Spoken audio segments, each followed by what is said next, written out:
नमस्कार, फॉर्मूला गुरु में आप सभी का स्वागत है। मैं हूं विपुल सिंह।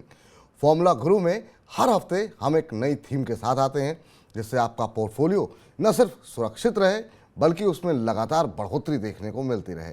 इसी क्रम में आज हम बात करेंगे कंज्यूमर ड्यूरेबल सेक्टर की। जिस तेजी से उत्तर भारत में तापमान बढ़ रहा है उससे तमाम लोग एसी, कूलर और पंखे की खरीदारी कर रहे हैं। क्या गर्मी बढ़ने से कंज्यूमर ड्यूरेबल के शेयर भी बढ़ेंगे? अल नीनो का कंज्यूमर ड्यूरेबल सेक्टर पर क्या होगा असर? इस सेक्टर की कंपनियों को चुनने में किन बातों का रखें ध्यान? अभी किन कंज्यूमर ड्यूरेबल कंपनियों में लगा सकते हैं दांव? ऐसे ही तमाम सवालों के जवाब हम तलाशेंगे और आपको बता दें कि कंज्यूमर ड्यूरेबल सेक्टर पर करेंगे 360 डिग्री चर्चा विस्तार के साथ। लेकिन सबसे पहले उन महत्वपूर्ण सवालों पर नजर डालते हैं जिनका जवाब आज हम विस्तार से जानेंगे हमारे फॉर्मूला गुरु से। तो एक करके वो तमाम सवाल आपके स्क्रीन पर आने वाले हैं और सबसे पहले जानने की कोशिश करेंगे कि कंज्यूमर ड्यूरेबल सेक्टर में जिस तरह के नतीजे देखने को मिले उस तरह की तेज़ी शेयरों में आखिर में क्यों नहीं देखने को मिली। क्या यहाँ पर हालांकि पिछले कुछ दिनों के अंदर मोमेंटम बनता हुआ दिखाई दिया है लेकिन फिर भी उस तरह की तेज़ी देखने को नहीं मिली है, क्यों? जानेंगे हमारे एक्सपर्ट से। दूसरा महत्वपूर्ण सवाल कि आखिर में कंज्यूमर ड्यूरेबल कंपनियों के नतीजों को किस तरीके से पढ़ें, कौन से वे आंकड़े होते हैं जिन पर हमको नज़र बारीकी से बनाए रखनी चाहिए। तीसरा महत्वपूर्ण सवाल, अल नीनो के खतरे पर लगातार बातचीत हो रही है, मॉनसून को लेकर के बातचीत हो रही है। ऐसे में कंज्यूमर ड्यूरेबल कंपनियों पर इसका असर क्या होगा? ये सकारात्मक होगा, नकारात्मक होगा? अभी अगर आपके पास हैं तो क्या करना चाहिए? नया खरीदने की सोच रहे हैं तो क्या करना चाहिए? मॉनसून उम्मीद से कम अगर रहता है तो फिर क्या कंज्यूमर ड्यूरेबल्स के शेयरों पर दबाव देखने को मिल सकता है? ये महत्वपूर्ण सवाल है क्योंकि मॉनसून को लेकर तमाम तरह की बातें आ रही हैं और क्या वाकई में ये नेगेटिव होता है या पॉजिटिव, ये भी हम समझेंगे हमारे फॉर्मूला गुरु से। हाल ही में एक रिपोर्ट आई है कि लोगों के खर्च करने की जो क्षमता है उसमें कमी देखने को मिली है। तो क्या इसका असर नेगेटिव पड़ेगा कंज्यूमर ड्यूरेबल सेक्टर पर या फिर ये आने वाले समय में पॉजिटिव होता हुआ जो खर्च घटने की क्षमता है वो आगे आने वाले समय में बढ़ती हुई दिखाई देगी? ये महत्वपूर्ण सवाल है, ये भी जानने की कोशिश करेंगे अपने एक्सपर्ट से। छठा सवाल ये है कि ये जो नंबर्स देखने को मिल रहे हैं कि एसी को छोड़कर के बाकी व्हाइट हाउस गुड्स की जो मांग है वो सुस्त रहने के अनुमान तमाम ब्रोकरेज हाउसेस की तरफ से लगाए गए हैं। हालांकि एसी की ग्रोथ FY24 में कहा जा रहा है 16% से ज़्यादा रहेगी। इसका किन कंपनियों पर असर पड़ेगा, किस पर नेगेटिव रहेगा, किस पर पॉजिटिव रहेगा, ये डिटेल समझने की कोशिश करेंगे। सातवां सवाल कि कंज्यूमर ड्यूरेबल सेक्टर की जब कंपनी हम चुन रहे हों तो किन किन बातों का ध्यान रखें? क्या उसका बिजनेस मॉडल क्या है, इस पर ध्यान देना चाहिए, उसके सेल्स नंबर पर ध्यान देना चाहिए, कंपनी के मुनाफे पे ध्यान देना चाहिए, किन कौन कौन से वो आंकड़े हैं जब हम कंपनी में निवेश करने जाएं तो हमको अपने दिमाग में अवश्य रखनी चाहिए।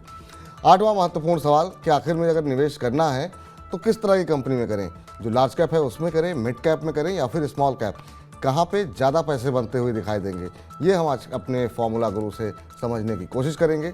और नवा महत्वपूर्ण सवाल ये कि अगर एक पोर्टफोलियो हम बना रहे हैं तो अपने पोर्टफोलियो में कंज्यूमर ड्यूरेबल सेक्टर की हिस्सेदारी कितनी होनी चाहिए? क्या हिस्सेदारी होनी भी चाहिए या नहीं होनी चाहिए? क्या ये साइक्लिकल बिजनेस है और अगर हम लॉन्ग टर्म के लिए पोर्टफोलियो बना रहे हैं तो कंज्यूमर ड्यूरेबल के शेयर होने चाहिए, नहीं होने चाहिए, ये भी हम अपने एक्सपर्ट से समझेंगे। और आखिर में हमारे जो फॉर्मूला गुरु होंगे रवि सिंह जी, उनसे हम पूछेंगे कि जो आज का मंथन हम कर रहे हैं उसका सार क्या निकला है, उनके पसंदीदा शेयर कौन से हैं और कहां अभी खरीदारी हो सकती है। चलिए तो आपको रूबरू कराते हैं हमारे आज के फॉर्मूला गुरु शेयर इंडिया के VP and research head doctor Ravi Singh ji से। रवि जी, बहुत बहुत आभार, अभिनंदन हमारा निमंत्रण स्वीकार करने के लिए और आज के इस खास शो का हिस्सा बनने के लिए। आज की चर्चा शुरू करें और जो तमाम सवाल बताए गए हैं उस पर जो है आपकी राय हम जानें। उससे पहले आपसे जानना चाहेंगे कि अब बाजार जिस तरीके से मजबूती के साथ खड़ा है, क्या उम्मीद करें इस हफ्ते ही क्या बाजार नए उच्चतम स्तर बनाता हुआ दिखाई देगा? विपुल जी, पहले तो बहुत बहुत धन्यवाद मुझे यहाँ पर बुलाने के लिए और फिर से आपने फॉर्मूला ग्रुप पे मुझे मौका दिया कि एक नए टॉपिक पे एक अच्छे सब्जेक्ट पे अच्छी बात हो सके, तो बहुत बहुत धन्यवाद। जहां तक मार्केट की बात करें, देखिए जब भी मोदी जी कहीं बाहर के लिए जाते हैं तो मैं हमेशा कहता हूँ मार्केट में पॉजिटिव सेंटिमेंट ज्यादा होता है और पॉजिटिव रिटर्न्स की प्रोबेबिलिटी बढ़ जाती है। तो शॉर्टर पीरियड में तो ये है ही है, लेकिन 18,700 के पास मार्केट आज क्लोज करता हुआ नजर आया और अब जो सेंटीमेंट है वो 19,000 के बना रहा है। मुझे ऐसा लगता है धीरे धीरे स्टॉक में अपवर्ड मोमेंटम रहेगा। छोटे मोटे करेक्शन अगर आते हैं तो मुझे ऐसा लगता है वो हेल्दी करेक्शंस हैं। खासतौर से इन्वेस्टर को स्टॉक स्पेसिफिक रणनीति अगर रखते हैं तो उन्हें अच्छा फायदा मिल सकता है।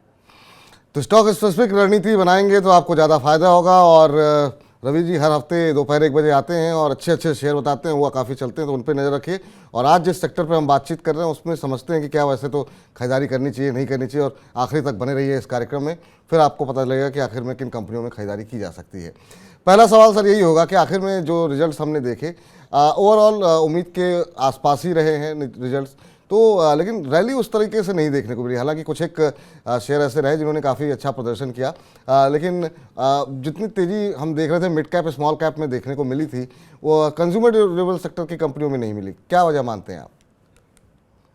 देखिए, कंज्यूमर ड्यूरेबल एक ऐसा सेक्टर है, या फिर ये कहें कि जो इसके स्टॉक्स हैं, सबसे बड़ी बात है कि कंपनी में अगर ओवरऑल अगर सेंटीमेंट को समझे तो वोलेटिलिटी बहुत देखने को मिलती है। और इस बार चूंकि जब जिस समय रिजल्ट का सीजन था उस समय काफी रिसेशन का प्रभाव भी था, इंटरेस्ट रेट का जो है वो दबाव भी था, तो कहीं ना कहीं से उससे एक अनस्टेबिलिटी से दिखाई देती है। और रिजल्ट बेहतर होते उससे पहले मौसम भी यहाँ पर सपोर्ट नहीं दे रहा था, काफी दिनों तक ठंड रही, उसका भी एक असर था। तो मुझे ऐसा लगता है कि आने वाले समय में अब ग्रोथ स्ट्रक्चर थोड़े से चेंज होते हुए नजर आएंगे, और जो अब यहां से आगे के नतीजे हैं वो थोड़े जो है वो ज्यादा सपोर्ट करते हुए नजर आएंगे। तो आगे परफॉर्मेंस अच्छी होने के चांसेस हैं, लेकिन जो बीत गया उसको अगर देखते हैं तो मुझे लगता है थोड़ा सा इम्पैक्ट तो जरूर रहा है। तो आने वाले समय में जो है मजबूती देखने को मिल सकती है और वहाँ पे जो है रिजल्ट्स अच्छे देखने को मिलेंगे। तो भविष्य के लिए जो है यहाँ पर रणनीति आपको बनानी चाहिए। लेकिन आज के इस कार्यक्रम को हम कर क्यों रहे हैं, तो आपको बता दें 2 महत्वपूर्ण कारण रहे। एक तो जिस तरीके से हम देख रहे हैं तापमान बढ़ता हुआ दिखाई दे रहा है, ऐसे में उम्मीद ये बढ़ गई है कि एसी पंखे कूलर की बिक्री बढ़ेगी, तो क्या कंज्यूमर ड्यूरेबल कंपनियों में दांव लगाना चाहिए। दूसरा बड़ा ट्रिगर, जरा कुछ एक शेयर प्राइसेस दिखा दीजिए हमारे दर्शकों को कि यहाँ पर मोमेंटम बनने अब कंज्यूमर ड्यूरेबल सेक्टर में शुरू हो गए हैं। काफ़ी सारे 2-4 दिनों से हम देख रहे हैं लगातार जो है इंडेक्स में जो है कंज्यूमर ड्यूरेबल इंडेक्स के शेयरों में अच्छी तेज़ी देखने को मिल रही है। अब देखिए अगर पिछले 1 महीने में देखें तो 4-5% की तेज़ी जो है हैवेल्स में आती हुई दिखाई दी है। इसके अलावा अगर हम देखें तो डिक्सन टेक्नोलॉजी में 1 महीने में 47% का रिटर्न देखने को मिला। शानदार मूव यहाँ पर देखने को मिला है। 8% के आसपास की तेज़ी वर्लपूल के अंदर देखने को मिली 1 महीने में। तो ये वो कारण है कि और अभी कितना अपसाइड बाकी है, इसी का जवाब आज हम तलाशने की कोशिश करेंगे। 1 महीने में क्रॉम्पटन ग्रीव्स भी हम देख रहे हैं 13% से ऊपर चला है। तो दूसरा महत्वपूर्ण सवाल सर ये होता है कि आखिर में जो रिजल्ट्स आ रहे हैं उनको पढ़ा कैसे जाए। आम जो दर्शक है जो आपको फॉलो करता है, अगर वो कंज्यूमर ड्यूरेबल के नतीजों को देख करके पैसे लगाना चाह रहा है तो वो कौन से आंकड़े होते हैं जिन पर उसको ध्यान देना चाहिए? देखिए, कंज्यूमर ड्यूरेबल की कंपनियों में तो सबसे इंपॉर्टेंट होता है कि आपका सेल्स ग्रोथ कितनी रही है। सबसे इंपॉर्टेंट वही है कि सेल्स कितनी बढ़ी है या फिर कितना इम्पैक्ट रहा है, आगे सेल्स की क्या एक्सपेक्टेशन है, ये बहुत इंपॉर्टेंट होता है। तो एक्सपेक्टेड सेल्स ग्रोथ और करंट जो सेल्स ग्रोथ आई है उसका कंपैरिजन पीछे वाली बुक से जरूर करें। दूसरा है कि सेक्टर पी जो चल रहा है उसके हिसाब से अगर देखें तो कंपनी का करंट पी कितना चल रहा है और कितना अंडर वैल्यूड है, कितना ओवर वैल्यूड है, और साथ ही जो प्रॉफिटेबिलिटी है उस पर भी नजर जरूर बनाकर रखें कि कंपनी ने प्रॉफिट अपने एसेट से दिया है या सेल्स से दिया है। क्योंकि अगर कंपनी के प्रॉफिट इंक्रीज हुआ है तो उसके रीजंस को अगर फाइंड आउट करें तो यानी 3 से 4 पैरामीटर होते हैं। पहला सेल्स ग्रोथ, दूसरा सेक्टर पी, कंपनी का पी, और तीसरा सबसे बड़ी प्रॉफिटेबिलिटी। इन चारों फैक्टर को अगर कंपैरिजन करें तो आपको काफी अच्छा अंदाजा भी लगेगा, समझ में भी आएगा। और कोशिश करें कि इसको 2 तरीके के एनालिसिस करें, एक पहला क्वार्टर ऑन क्वार्टर बेसिस पे और दूसरा ईयरली बेसिस पे, जिससे कि आपको सही अंदाजा मिल सके, सही नंबर नॉक हो सके, और उसके बेसिस पे ही आप यहाँ पर जो है वो अपनी रणनीति बना सकते। ठीक, तो ये वो आंकड़े हैं जिन पर आपको नज़र रखनी चाहिए, जो कि अभी रवि जी ने बहुत अच्छे तरीके से एक्सप्लेन किया। अगला सवाल सर, आजकल जो चर्चा हम देख रहे हैं, अल नीनो की बहुत चर्चा हो रही है, और अगर ऐसा होता है तो इसका कितना असर आपको लगता है कि कंज्यूमर ड्यूरेबल कंपनियों पर देखने को मिलेगा? क्योंकि क्या इस पर नेगेटिव इम्पैक्ट रहेगा, पॉजिटिव इम्पैक्ट रहेगा, कोई इम्पैक्ट रहेगा भी कि नहीं रहेगा? अगर हम चूँकि अब हम आज इस पूरे सेक्टर पर बातचीत कर रहे हैं तो आगे की रणनीति बनाते समय ये कितना बड़ा फैक्टर हो सकता है? देखिए, सबसे बड़ी बात है विपुल जी कि जब एल नीनो का इम्पैक्ट होता है तो ऐसा नहीं होता कि बारिश नहीं होगी या फिर मौसम जो है वो थोड़ा सा मिजाज खराब कर लेता है। कहीं पर ज्यादा बारिश और कहीं पर कम बारिश, यानी एक सिमिलरिटी नहीं होती। तो ऐसी जब चीजें होती हैं तो जो उतार और चढ़ाव होता है, ऐसे में ऑब्वियसली है कि जो कंज्यूमर ड्यूरेबल्स कंपनीज है उनको फायदा मिलता है, क्योंकि अनसर्टेन वेदर आदमियों को ज्यादा परेशान करता है, आम जनता को ज्यादा परेशान करता है। और चूंकि आज जब हम ये प्रोग्राम कर रहे हैं जून के महीने में, तो आप समझ ही रहे हैं कि गर्मी चरम सीमा पे है। तो ऑब्वियसली कि रिसेंट डेज में आपने वोल्टास से लेकर के हिटाची से लेकर जो कंज्यूमर ड्यूरेबल्स कंपनीज है उनमें अच्छी खासी हफ्ते ऑन हफ्ते पे बढ़त देखने को मिली। तो वो काफी हद तक एक सीधा सीधा रीजन समझ में आता है। कमोडिटी की प्राइसेस भी यहाँ पर काफी इंपैक्ट कर रही है, और सबसे बड़ी बात है कि गवर्नमेंट ने यहाँ पर एमएसपी भी कई एग्री कमोडिटीज का बढ़ाया, तो उसका भी एक इम्पैक्ट है।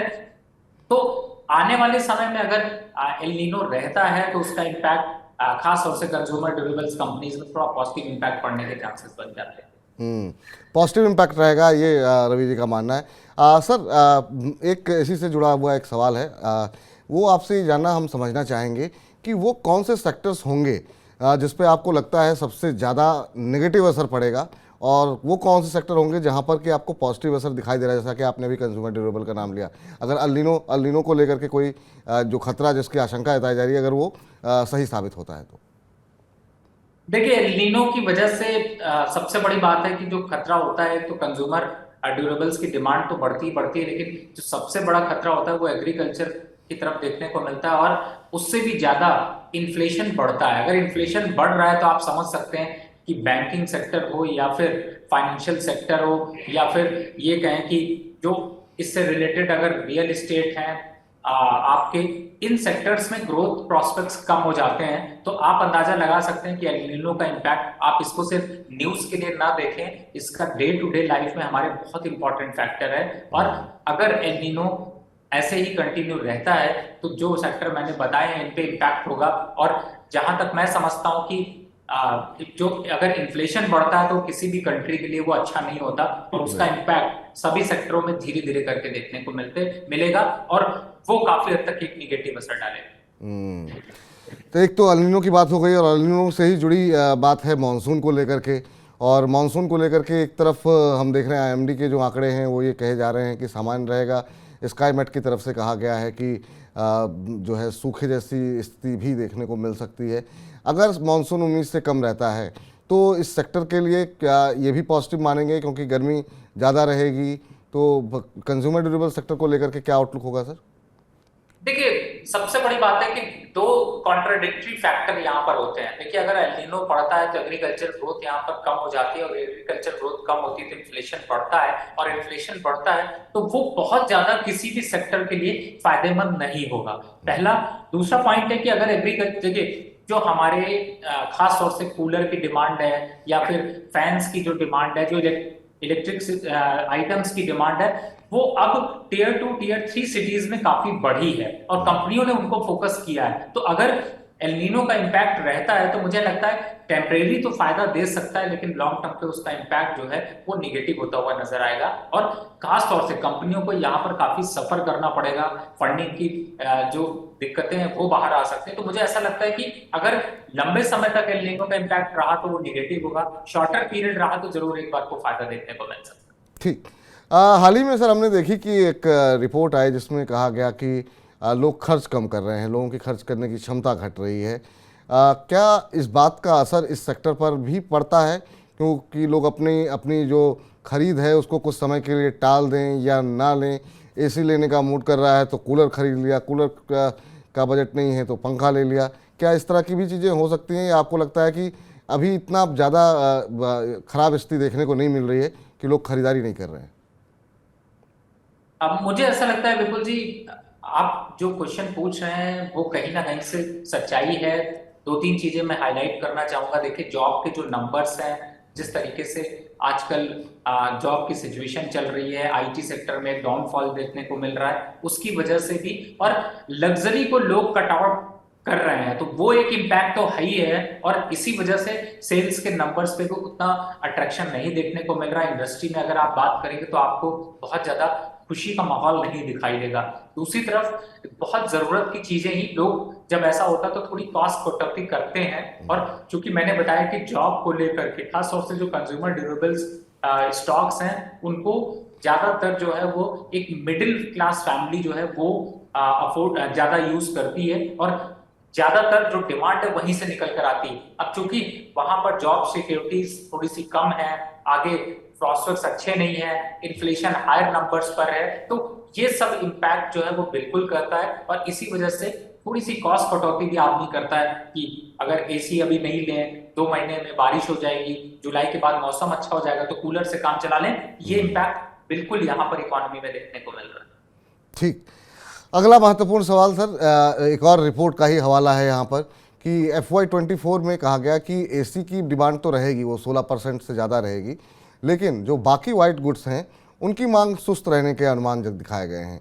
तो इसका किस तरीके का इम्पैक्ट देखते हैं? क्या अगर कंज्यूमर ड्यूरेबल में निवेश कर रहे हैं तो जहाँ पे एसी की सेल्स जो कंपनियां कर रही हैं उन्हीं पे फोकस करना चाहिए, या आप इस तरह की रिपोर्ट्स को कोई ज़्यादा गंभीरता से नहीं लेते हैं? आप कैसे देख रहे हैं ये जो रिपोर्ट्स तमाम तरह की आ रही हैं? देखिए, सबसे बड़ी बात है कि स्टॉक में वोलेटिलिटी काफी ज्यादा होती है और आपको निचले स्तर पर खरीदने का और उच्चतम स्तर पर बेचने का मौका भी मिलता है। और इसीलिए शायद फॉर्मूला गुरु के प्रोग्राम में हम लोग ये डिस्कस कर रहे हैं। सबसे इंपॉर्टेंट पॉइंट विपुल जी यहाँ पर यही है कि इस तरीके के रिपोर्ट से आपको एक जो आप अपनी इन्वेस्टमेंट की स्ट्रैटेजी बनाते हैं उसमें बहुत हेल्प मिलती है। मैं ऐसा इसलिए कह रहा हूँ क्योंकि आप समझिए, अगर मैं इन्वेस्टमेंट की स्ट्रैटेजी बना रहा हूँ और मुझे मालूम हो कि ये स्टॉक अभी अंडर वैल्यूड या ओवर वैल्यूड है, तो मैं थोड़ा सा उसको सोच समझ कर निवेश करूंगा। अब एग्जांपल के लिए अगर मैं लेता हूं तो आप देखिए तो इलेक्ट्रॉनिक्स आइटम के स्टॉक्स यहाँ पर काफी ज्यादा तेजी से चल चुके हैं, लेकिन एसी के स्टॉक्स थोड़े कम चले। लेकिन ये भी देखिए कि एसी के स्टॉक्स जब अप्रैल का स्टार्टिंग था तो आपको ज्यादा तेजी से चलते हुए नजर आए। तो सीजनल डिमांड का इंपैक्ट इस पे ज्यादा पड़ता है, लेकिन रिपोर्ट से आपको यह अंदाजा जरूर लग जाता है कि आगे का प्रॉस्पेक्ट क्या है, कितनी डिमांड रहेगी और आपको क्या स्ट्रैटेजी यहाँ पर बनानी चाहिए। ठीक। अगला महत्वपूर्ण सवाल सर अब ये है कि कंज्यूमर ड्यूरेबल सेक्टर की कंपनी जब हम आइडेंटिफाई कर रहे हैं, बहुत सारी कंपनियां लिस्टेड हैं, और जब हमको एक या दो कंपनी में ही अगर निवेश करना हो तो किन महत्वपूर्ण बातों का ध्यान रखना चाहिए? कौन से वो चीज़ें हैं जिनको अपने जिन जिन जिन कसौटी पर जो है इन कंपनियों को कसना चाहिए? देखिए, सबसे इंपॉर्टेंट तो यही होता है कि आपको मैंने पीछे जो फंडामेंटल बताया उनको ध्यान रखें। Sales growth, profitability, operating margin, EBITDA margin, P का कंपैरिजन, इन पे बहुत ज्यादा फोकस करना चाहिए क्योंकि ये ऐसे नंबर्स हैं जो कि कंपनी के बैलेंस शीट को, बुक को हिट करते हैं और एक आपको सही अंदाजा देते हैं कि आपको इन नंबर्स से ये अंदाजा लगता है कि कंपनी की ग्रोथ कैसी चल रही है, सेल्स रेवेन्यू कैसा है, प्रॉफिटेबिलिटी कितनी है, कितने मार्जिन पे कंपनी काम कर रही है और कितना पी सेक्टर पी है। ये चीजें आपको जरूर हेल्प आउट करती हैं फंडामेंटल नंबर्स नॉक करने पे कि आपको अपनी स्ट्रैटेजी लॉन्ग टर्म के लिए क्या बनानी चाहिए। ठीक। अब सर, अब बिल्कुल आखिरी पड़ाव की तरफ हम लोग हैं और दो तीन सवालों के अंदर हम सेक्टर को पूरा समेटने की कोशिश करेंगे। एक चीज़ और आपसे जानना चाहेंगे कि जब हम मान लीजिए कि हमने तमाम पैरामीटर्स पे कंपनी को देखा और दो तीन तरह की कंपनियां पसंद आ रही हैं, उसमें क्या हमारा फोकस जब कंपनी चुन रहे हो तो ये होना चाहिए कि लार्ज कैप चुने या मिड कैप चुने या स्मॉल कैप चुने? क्योंकि स्मॉल कैप में लोग कहते हैं कि रिटर्न जो है रिस्क ज़्यादा है लेकिन रिटर्न भी आपको अच्छे मिलते हैं। लार्ज कैप में ये रहता है कि निवेश सुरक्षित रहता है। तो कंपनी चुनते समय हमें क्या दिग्गज कंपनियों पे दांव लगाना चाहिए या जो छोटी कंपनियां हैं उस सेक्टर की उनकी तरफ देखना चाहिए? देखिए, बैलेंस पोर्टफोलियो बनाकर रखना चाहिए। Large cap, mid cap, small cap तीनों का कॉम्बिनेशन बनाकर रखना चाहिए। इसलिए मैं ऐसा कह रहा हूं क्योंकि आप जब आप एक चीज को छोड़ेंगे दूसरे को पकड़ेंगे तो आपके लिए वो शायद लॉन्ग टर्म स्ट्रैटेजी अच्छी नहीं होगी। इसलिए जो अंडर वैल्यूड स्टॉक मिल रहे हो, चाहे वो लार्ज कैप के हो, स्मॉल कैप के हो, मिड कैप के हो, उन पे फोकस करें, पहला।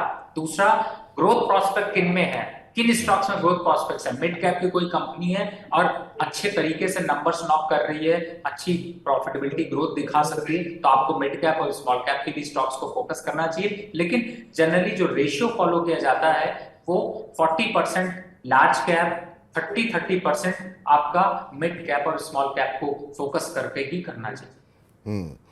अब सर सवाल ये उठता है कि अगर मान लीजिए एक हम पोर्टफोलियो बना रहे हैं, एक आदर्श पोर्टफोलियो, उसमें कंज्यूमर ड्यूरेबल सेक्टर को कितनी वरीयता दी जानी चाहिए? कितने फीसद निवेश होना चाहिए, और होना भी चाहिए या फिर नहीं होना चाहिए? क्योंकि एक सीजनल स्टॉक्स होते हैं, गर्मियों में चलेंगे, फिर हो सकता है बाद में थोड़ी सुस्ती देखने को मिले। तो बाकी किसी क्षेत्र को रखना चाहिए, या कंज्यूमर ड्यूरेबल अगर हम रख रहे हैं अपने पोर्टफोलियो में तो उसका कितना हिस्सा होना चाहिए? देखिए 7 से 8% अपने पोर्टफोलियो का पूरा जो साइज है उसका कंज्यूमर ड्यूरेबल कंपनीज में रखना ज्यादा जरूरी है, क्योंकि आप डाइवर्सिफाई रहेंगे तो आप सेफ रहेंगे और अच्छे रिटर्न्स पा सकते हैं। तो ये महत्वपूर्ण बात है, डाइवर्सिफाइड रखिए अपने पोर्टफोलियो को, ताकि उसमें हर तरह के जो है चीज़ें मौजूद रहें। जैसे एक थाली होती है, बढ़िया थाली वही होती है इसमें 4 तरह के व्यंजन सजे रहें। उसी तरीके से अपने पोर्टफोलियो को अच्छे अच्छे व्यंजनों से आप लोग सजाइए। और अब कार्यक्रम के आखिरी प्रश्न पर आते हैं, और वो यही है सर कि अब तक जो आपने चीज़ें बताई, जो कैसे कंपनी को चुनना चाहिए, किन आंकड़ों पर ध्यान देना चाहिए, तो आपने तो तमाम रिसर्च पहले से ही की हुई है, और तमाम दर्शक इस बात का इंतज़ार कर रहे हैं कि आपके पसंदीदा शेयर कंज्यूमर ड्यूरेबल क्षेत्र में कौन से हैं, और वहाँ पर किस तरह का अपसाइड आप देख रहे हैं और क्यों देख रहे हैं, क्या कारण है उसके पीछे? देखिए आपने बात करी थी कि आपकी थाली में 4 व्यंजन होना चाहिए, तो मेरे 4 व्यंजन या 4 महाजन या 4 जो सबसे तारीफ के काबिल कंपनीज हैं कंज्यूमर ड्यूरेबल में, वो 4 स्टॉक्स मैं यहाँ पर नाम लेता हूँ। पहला स्टॉक है वोल्टास। ऑब्वियसली कि वोल्टास ने एक अच्छा करेक्शन देखने के बाद अब अंडर वैल्यूड है, और सेल्स नंबर आगे के अच्छे देखने को मिल सकते हैं, एक्सपेक्टेड ग्रोथ ज्यादा अच्छी है, मार्जिन अच्छे हैं यहाँ पर, तो ये कंपनी यहाँ पर परफॉर्म कर सकती है और आपको यहाँ से 12 से 16% की ग्रोथ बहुत इजीली दिखाई दे सकती है। दूसरा स्टॉक है ब्लू स्टार। ब्लू स्टार बहुत ज्यादा अट्रैक्टिव तो नहीं रखता, लेकिन फिर भी कंज्यूमर जो है, जो लॉन्ग टर्म इन्वेस्टर है, उनको मालूम है कि इस स्टॉक में कितना दम है और किस हिसाब से इसकी परफॉर्मेंस रही है, तो आप इसको यहाँ पर फोकस में अपने रख सकते हैं और इस स्टॉक में आप डाउन लगा सकते हैं, जो कि आपको यहाँ पर प्रॉफिटेबिलिटी बढ़ा सकता है। तीसरे स्टॉक की बात करूं तो क्योंकि इलेक्ट्रॉनिक आइटम्स की डिमांड काफी अच्छी बढ़ी, तो 2 स्टॉक्स इलेक्ट्रॉनिक की तरफ से है। पहला है हैवेल्स, जिसमें कि यहां से अभी 12 से 16% की ग्रोथ बहुत इजीली देखने को मिल सकती है और नंबर्स भी काफी अच्छे देखने को मिले और रिटर्न भी पीछे अच्छा चल रहा है और अभी भी अट्रैक्शन बना हुआ है। और चौथा स्टॉक है डिक्सन टेक्नोलॉजीज। आपने देखा होगा कि इस समय इस स्टॉक में अभी भी जंप बाकी है और सरप्राइज किया, इसने आउट परफॉर्म किया है निफ्टी को भी, लेकिन अभी भी यहां से ग्रोथ प्रोस्पेक्ट्स काफी अच्छे हैं। 23% का रिटर्न एक साल में, 3 साल में 300% से ज्यादा का रिटर्न दे चुका कंपनी। 25,705 करोड़ के करीब का मार्केट कैप है और अच्छे वैल्यूएशन पर है और यहां से भी दमखम काफी अच्छा है। तो मुझे लगता है कि ये 4 स्टॉक आपके पोर्टफोलियो में कंज्यूमर ड्यूरेबल के जो थाली कंप्लीट करते हैं वो ये हैं, जिससे कि आपको एक बेहतर पोर्टफोलियो डाइवर्सिफाई बन सके। तो 4 कंपनियां जो है जिन पे आप दांव लगा सकते हैं, उसमें आपकी स्क्रीन पर हैं। हैवेल्स इंडिया, डिक्सन टेक्नोलॉजी में आप खरीदारी करने की सलाह यहाँ पर दी जा रही है। इसके अलावा पसंद आ रहा है वोल्टास और ब्लू स्टार, यहाँ पर जो है अच्छे अपसाइड की संभावनाएं बन रही हैं। तो ये अगर आपकी जो 4 शेयर हैं, इसमें अगर आप इस गर्मी के अंदर आपका भी बजट गड़बड़ा रहा है और आप भी पसीने से सराबोर हो रहे हैं और एसी नहीं ले पा रहे हैं, तो इनके शेयर ले लें। हो सकता है कि जिस तरह के रिटर्न आपको मिले भविष्य में, तो उनसे आप जो है एसी अपना ख़रीद सकते हैं। बहुत बहुत शुक्रिया सर, बहुत बहुत धन्यवाद रवि जी। और हर बार जब आप आते हैं फॉर्मूला गुरु में, बहुत ही तमाम जो समस्याएं होती हैं उनका समाधान आपका बड़ा सरल तरीके से करते हैं और लोगों को आसानी से समझाते हैं एक एक चीज़। आज भी आपने पूरे सेक्टर को बहुत आसानी से समझाया। बहुत बहुत शुक्रिया आपका समय देने के लिए। जी धन्यवाद यहाँ पे बुलाने के लिए। तो फिलहाल अब फॉर्मूला गुरु को यहीं समेटते हैं। आपसे अब अगले हफ्ते फिर एक नए विषय पर हम बातचीत करेंगे, लेकिन इस एक हफ्ते के बीच में अगर आपके मन में कोई सवाल है किसी शेयर को लेकर के है और आपने भी अगर ये शेयर खरीदे हैं और आपको क्या करना चाहिए या आप नहीं समझ रहे हैं, तो 9311121874 पर हमारे साथ दोपहर 1 बजे जुड़ जाइए, अपना मैसेज भेजिए और रोज़ दोपहर 1 बजे हम आपके तमाम प्रश्नों के उत्तर देते हैं और रवि जी जैसे तमाम खास मेहमान हमारे साथ जुड़ते हैं दोपहर 1 से 2 के बीच में। फिलहाल फॉर्मूला गुरु में इतना ही। आप मई 9 के साथ बने रहिए। मुझे इजाज़त दीजिए। नमस्कार।